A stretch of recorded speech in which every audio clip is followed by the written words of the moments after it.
2017년 한 익명 네트워크에 올라온 글. 독일 프라이부르크에 사는 9살 남자아이입니다. 입금하시면 바로 가능합니다. 뭐가요? 입양을 한다는 얘기예요? 뭘 한다는 얘기예요? 전혀 감이 안 잡히는데요. 독일 남서부 도시 프라이부르크에 사는 40대 여성 베린. 그녀는 7살인 친아들과 둘이 살다 남자친구 크리스티안과 재혼을 하게 되었습니다. 그리고 결혼 뒤 부부는 함께 사업을 구상했는데요. 그런데 그 사업의 내용은 정말로 충격 그 자체. 자, 바로 베린의 친아들로 성매매 사업을 하는 것이었죠. 그럼 아까 그 입금하라는 게 그거예요?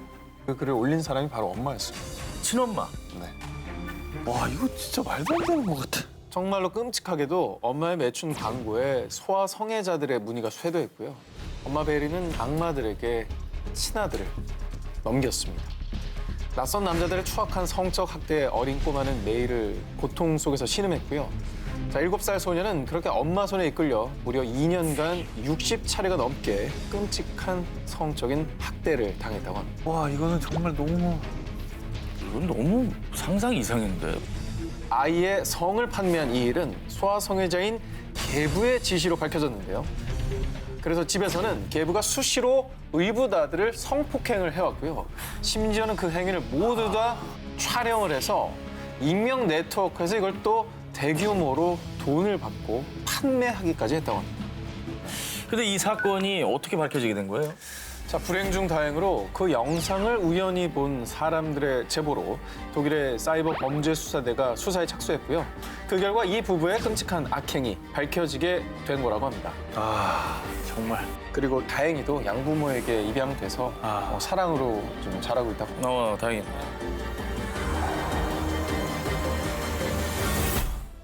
지난 2017년 11월 SNS에 올라온 한 영상이 중국 전역을 대충격에 빠뜨렸습니다. 아, 이게 심장을 준비해야 될 것 같아. 충격받을 것 같아. 할머니 아니에요? 어머머머, 칼이에요? 칼 들고 있어요. 위협해요. 왜 이래? 오, 사람 들이대. 벌벌 떠지잖아, 지금 할머니가. 2017년 9월 93살의 치매 노모를 둔 딸 인원주아는요. 자신이 회사에서 일하는 동안 치매 노모를 돌봐줄 요양사를 구하게 됐고요. 요양사 로 샤오메이를 만나게 됩니다. 요양사야? 그런데 다정한 그녀의 모습에 안심한 것도 잠시. 오늘도 엄마가 잘 지내셨나 한번 볼까?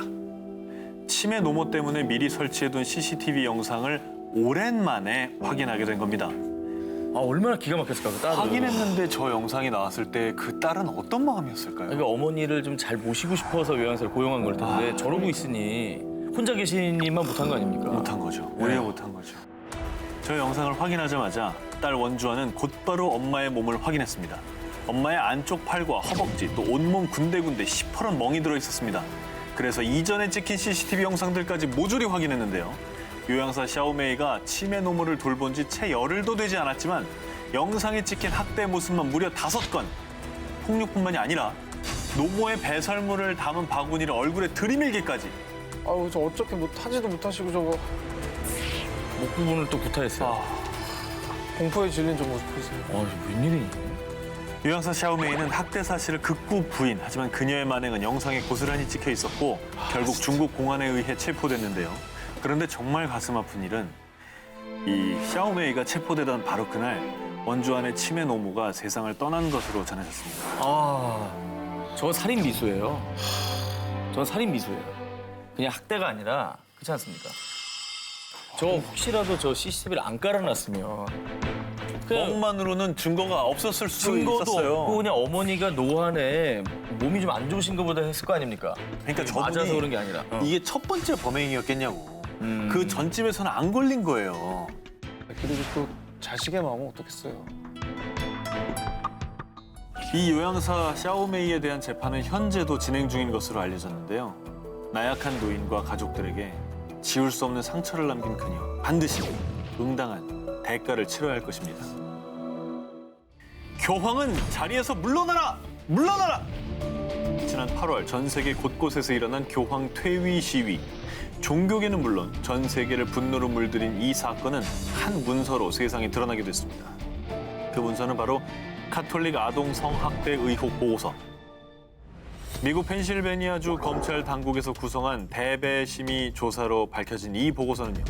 약 300명의 신부가 무려 1000명이 넘는 아동을 성적으로 학대했다는 내용이었는데요. 신부가? 신부가요. 신부들은 신자인 소년들의 알몸을 촬영하고는 겁먹지 마세요. 이건 십자가 위에 예수님을 표현하려고 하는 거니까. 이렇게 변태적인 행위를 마치 성스러운 행위로 세뇌시켰고요. 또 다른 사제는 9살 소녀에게 성행위를 강요. 9살? 그리고 성행위 이후에는 정화해주겠다며 성수로 입을 닦아주기도 했답니다. 이런 사건들이 900쪽가량의 보고서에 빼곡히 적혀 있다고 합니다. 900쪽이면 어마어마한 거예요. 문제가 이제 그렇게 조사를 해놓고 알고도 은폐했다는 거 아닙니까? 그렇죠. 아니 근데 어떻게 이렇게 70년 동안 안 밝혀진 거예요? 쉬쉬한 거예요? 그 이유는 조직적으로 범죄가 은폐됐기 때문입니다. 만약 피해자들이 신고를 하면 교구에서는 문제 사제를 잠시 교정시설로 보냈다가 잠잠해지면 복귀시키는 등 일명 범죄 세탁을 반복했고요. 한편 피해자에겐 침묵을 강요하며 그들의 신고를 계속 무시해왔다고 합니다. 게다가 주미 전 교황 대사인 카를로 마리아 비가노 대주교가 카톨릭 보수 매체들에 보낸 11쪽짜리 편지, 이 폭로로 또 한 번 카톨릭계에 큰 파문을 일으켰는데요. 그 편지 속의 내용은 현 교황인 프란치스코 교황이 최근 연달아 밝혀진 카톨릭 성추문 사건을 사실은 이미 알고 있었다는 충격적인 제보. 어머, 그래서 이에 분노한 전 세계인과 종교인들이 교황의 퇴위를 촉구하며 책임을 물었던 거죠. 그래서 결국 지난 8월 프란치스코 교황은 성학대와 같은 잔악 행위를 규탄하고 약자를 위협하는 문화를 뿌리 뽑기 위해 연대와 속죄를 약속합니다. 라는 입장을 발표했는데요. 하지만 카톨릭 내에서 제기된 성학대 은폐 논란에는 침묵하겠습니다. 라고 답변. 지금까지도 성학대 은폐 논란은 계속되고 있다고 합니다. 야, 나는 또 존경을 받았던 교황이 이를 알고도 묵인했다면 정말 너무 실망인데요. 10대 소년에서 어느덧 55세의 나이가 된 피해자 제임스 벤시클은 성직자들의 참혹한 범죄에 대해 이렇게 말했습니다. 그들은 우리의 영혼을 살인했습니다. 영원히 영혼 한 구석에 구멍이 뚫린 채 살아가야겠죠. 조용하고 아름다운 작은 마을 중국 푸저우시 신덴진 지엔티엔촌. 2013년 이곳에 이사온 허난성 출신의 구어 씨. 자신을 소규모 연예기획사 사장으로 밝힌 그는 늘 친절하고 상냥한 모습으로 이웃 주민들과도 친하게 지냈습니다. 그런데 2013년 7월의 어느 날 평소 여러 반려동물을 키우던 구어 씨는 알고 지냈던 이웃 여성 차오 씨에게 혹시 그 카멜레온 좋아하면 구경하실래요? 라며 자신의 집으로 초대했습니다. 그런데 세상 친절하던 이웃은 순식간에 악마로 돌변합니다. 함께 지하 창고를 내려간 고 씨와 이웃 여성 차오 씨. 그런데 고 씨는 갑자기 차오 씨를 무자비하게 폭행한 뒤 성폭행을 저질렀고요. 달아날 수 없도록 한쪽 발목엔 쇠사슬까지 채워놨습니다. 아니 갑작스럽게 저게 뭐 하는 짓이에요? 정말 황당한 케이스입니다. 사실 그는 친절한 이웃을 가장한 악마. 그리고 본격적으로 악마의 본색을 드러낸 친절한 이웃 고 씨는 한 동네에 사는 15살 소녀 샤올리에게 자신의 직업을 이용해 마술을 뻗쳤습니다. 안 돼. 그리고 오디션을 핑계로 유인한 곳은 역시나 지하 창고. 아니 근데 지하 창고에는 뭐 아직도 차오 씨가 감금되어 있었을 거 아니에요? 진짜 끔찍하네요. 범죄 영화 보는 것 같아 믿기지가 않아요. 범죄 영화도 이렇게 악랄한 게 있나요? 네. 하지만 15세 소녀 샤올리는 어떻게든 살아야 되겠다는 마음으로 살갗이 벗겨지는 아픔도 불사 죽을 힘을 다해서 쇠사슬에 묶인 발을 빼내 결국 탈출에 성공했습니다. 다행히도 인근 주민을 만나 도움을 요청했고 신고를 받고 출동한 공안은 지하 창고에 갇혀있던 차오 씨까지 무사히 구출해낼 수 있었다고 합니다.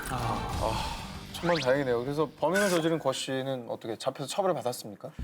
샤올리가 달아난 것을 알아챈 뒤 고 씨는 급히 도망을 쳤지만 결국 석 달 뒤인 2013년 10월 15일 중국 강소성에서 체포가 됐습니다. 그런데 끝까지 정말 뻔뻔하게도 아 그래요. 둘 다 내 지하 창고에 가두고 성노예로 삼으려고 했어요. 라며 자신의 끔찍한 범행을 마치 자랑처럼 떠벌렸다고 합니다. 말도 안 된다, 진짜. 악마의 소름 끼치는 두 얼굴. 믿을 수 없지만 어딘가에서도 이와 비슷한 또 다른 악마가 본 모습을 속이고 있을지도 모릅니다. 2016년 7월 일본 남서부 가나가와 현에서 운영하는 모 장애인 수용시설에서 한 괴한의 침입으로 무려 19명이 사망, 26명이 중경상을 입는 참극이 발생했습니다. 그런데 사건 발생 후 1시간도 채 되지 않았을 때 범인은 스스로 경찰서를 찾아 자수했는데요. 그들은 사람이 아니라서 제가 해치웠어요. 이 소름 끼치는 말을 남긴 범인의 정체는 장애인 시설의 직원이었던 우에마스 사토시. 다른 직원이 보관하던 생활관의 열쇠를 훔친 뒤 약 40여 분간 칼로 거동이 불편한 중증 장애인들을 잔인하게 살해한 겁니다. 미쳤나 봐. 사람이 할 짓이 아니지 않습니까? 가뜩이나 불편한 분들인데. 정신병이죠. 그런데 말입니다. 인간의 탈을 쓴 악마 우에마스의 만행은 이게 끝이 아니었습니다. 자수 직전 자신의 SNS에 뷰티풀 재팬이라는 게시글을 올리는가 하면 호송 중에 취재진을 향해 웃어 보이기까지 했는데요. 저 사진 너무 무서웠어. 또라이네. 저 진짜 무서웠어. 섬뜩하지 저는 않아요? 악마가 아니라 그냥 도라이예요. 제정신 아닌 거죠. 그리고 이 사건으로 드러난 또 다른 그의 악마성.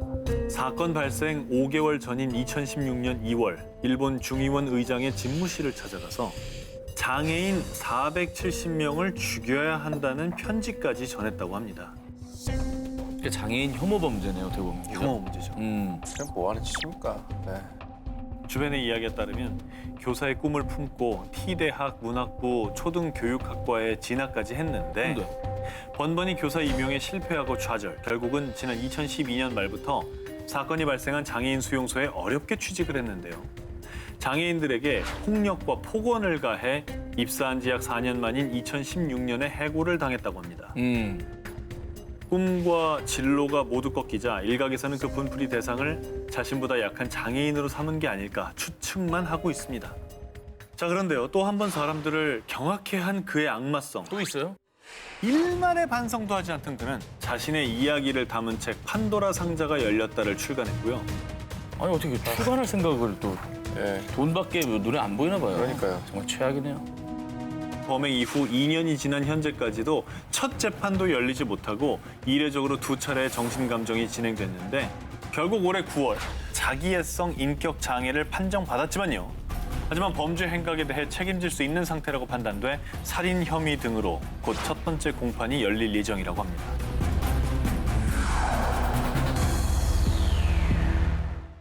지난 2016년 9월 일본 요코하마시의 한 요양병원.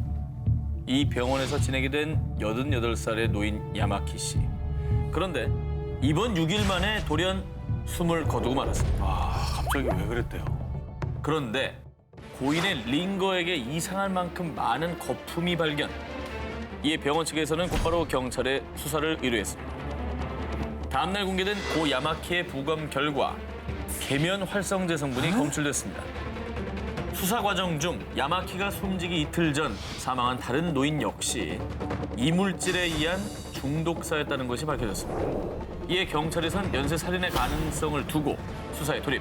하지만 안타깝게도 당시 병원 내부의 방범 카메라는 전무했고요. 증거가 발견되지 않아 범인을 특정하기가 쉽지 않았습니다. 하지만 1년 10개월이 지난 2018년 7월 경찰은 한 여성을 긴급 체포했습니다. 누군가요? 옆에 있던 다른 환자예요? 바로 요양병원의 수간호사 구보키 아유미였습니다. 간호복을 조사하던 중 구보키 옷주머니에서 계면활성제 성분이 발견된 데다가 어머. 이 계면활성제를 투여한 날로 추정되는 날에 그녀가 야간 당번을 썼던 것이죠. 결국 80대 노인 2명을 살해한 혐의로 체포된 간호사 구보키. 그런데 경찰 조사 과정 중 제가 2명만 죽인 것 같아요. 자신이 무려 20여 명의 환자에게 범죄를 저질렀다고 자백을 했습니다. 그로써 이 요양병원 병동에서 발생한 연쇄 사망 사건의 실마리가 풀리기 시작합니다. 그런데 황당한 범행 동기가 다시 한번 일본 열도를 발칵 뒤집어놨습니다.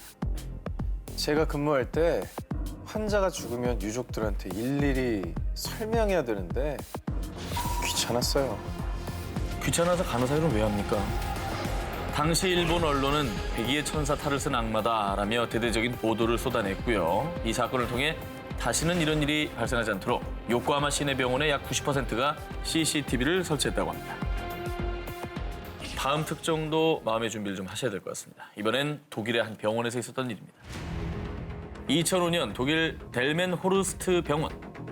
환자에게 수상한 약물을 주입하다가 다른 동료에게 발각된 간호사 닐스 회겔. 놀랍게도 그가 환자들에게 투여한 건 중증 환자들을 사망에 이르게 할 수 있는 항부정맥제. 그런데 그럴 리 없어요. 무척이나 성실하고 헌신적인 간호사였다고요. 간호사 닐스 회겔이 살인 혐의로 경찰에 체포되자 당황스러움을 감추지 못한 동료들. 그러나 수사가 진행될수록 그의 악행들이 하나둘씩 드러나기 시작한 건데요. 그가 델멘 호르스트 병원에서 근무하게 된 2003년부터 환자들의 사망률이 2배로 증가했는데 모두 간호사 닐스 회겔의 근무 시간에 사망한 것으로 밝혀졌습니다. 이에 경찰들은 닐스 회겔이 근무했던 이전 병원들까지도 모두 조사에 들어갔습니다. 이미 땅에 묻힌 사체까지 발굴해 약물의 흔적을 조사한 결과 총 134구의 시신 중 27구의 시신에서 항부정맥제 성분이 검출됐습니다. 진짜 어이없다. 나이팅게일의 가면을 쓴 악마 닐스 회겐. 그에겐 환자의 목숨이 장난감놀이 그 자체였는데요.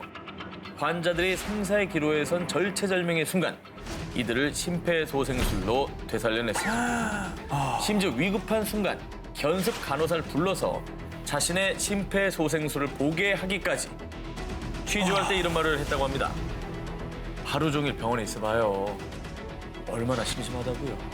그리고 제가 그 심폐소생에서 살려냈을 때 그 쾌감.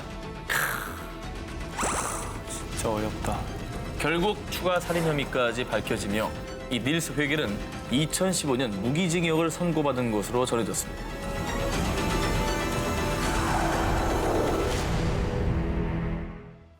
나이지리아 남부 베닌시티의 한 구호기관. 여성의 자립을 지원하는 구호기관 직원 마담 산드라는 나이지리아 여성들을 향해 유럽에서 취업을 시켜주겠다며 인원을 모집했습니다. 그런데 마담 산드라는 자신을 찾아온 여성들에게 갑자기 태도를 바꿉니다. 생활비 집세까지 해가지고 선입금을 좀 해주세요. 이 정도는 가서 금방 벌 수 있어요. 냄새 나네 벌써. 냄새 나죠? 벌써 냄새 나네. 네. 유러피안 드립을 꿈꾸는 여성들에게 요구한 금액은 1인당 무려 38,000유로, 약 5천만 원이었습니다. 말도 안 되는 소리 하고 있어. 그녀의 실체는 사기꾼, 아니 악마 그 자체였습니다. 나이지리아 여성들이 도착한 곳은 독일 서부 지역의 도시 트리어. 하지만 애초에 약속한 슈퍼마켓이나 미용실이 아닌 성매매업소. 아, 그것만은 아니길 바랬다. 진짜 그것만은 아니길 바랬어. 이 악마의 꼬드김에 넘어간 그녀들이 이곳에서 겪은 생활은 매우 처참했습니다. 하루에만 무려 20명에 가까운 남성들을 상대했다고 합니다.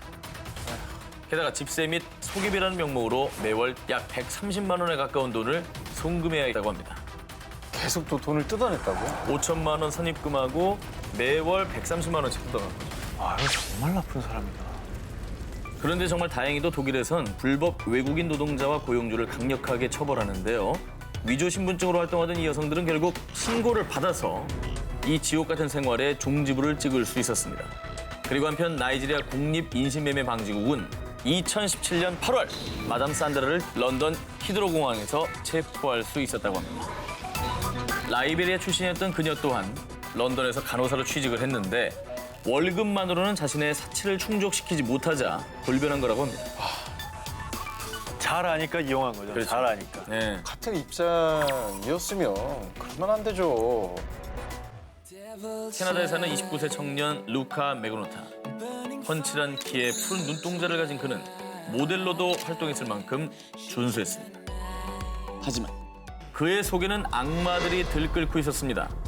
매우 악질적인 취미가 있었으니 바로 동물 학대. 자신이 키우던 고양이들을 잔인하게 익사시키거나 뱀에게 먹잇감으로 주기까지. 헐. 게다가 반려동물을 학대한 영상을 엽기 사이트에 올려서요. 캐나다의 동물 보호단체에서는 이미 악명 높은 유주인물이었습니다. 그런데 말이죠. 나약한 동물에 대한 그의 학대는 걷잡을 수 없이 악랄해져서 그 대상이 사람으로까지 확대가 됐습니다. 아, 네. 2012년 어느 날 편의점에 간 메그노타는 중국인 남자 아르바이트생 린준을 만났고요. 동성애적 성향이 있던 두 사람은 연인으로 발전합니다. 애인 린준을 자신의 집으로 초대한 루카 메그노타. 그런데 그는 문이 닫히자마자 엽기 살인마로 돌변합니다. 린준의 옷을 벗기고 사지를 묶었습니다. 이어서 그가 가져온 것은 아이스픽. 그리고는 정말 잔인하게도 신체 수십 군데를 찔러 살해했습니다. 그리고 그 시신을 토막내는 등 엽기적인 살인 행각을 벌였다고 합니다. 그리고 정말 더 소름 끼치는 일은 지금부터입니다. 이 모든 장면을 촬영한 뒤 역시나 엽기 사이트에 올렸다고 합니다. 와, 이건 진짜 악마구나. 이후에 문제 동영상이 인터넷상에 급속도로 퍼지자 루카 메그노타는 재빨리 다른 나라로 도피를 했지만 결국 2012년 6월 독일 베를린에서 체포됐습니다. 그는 뻔뻔하게도 자신은 정신질환이 있다며 무죄를 주장. 하지만 결국 2014년 시신 훼손 및 1급 살인 혐의로 무기징역 선고가 내려졌다고 합니다.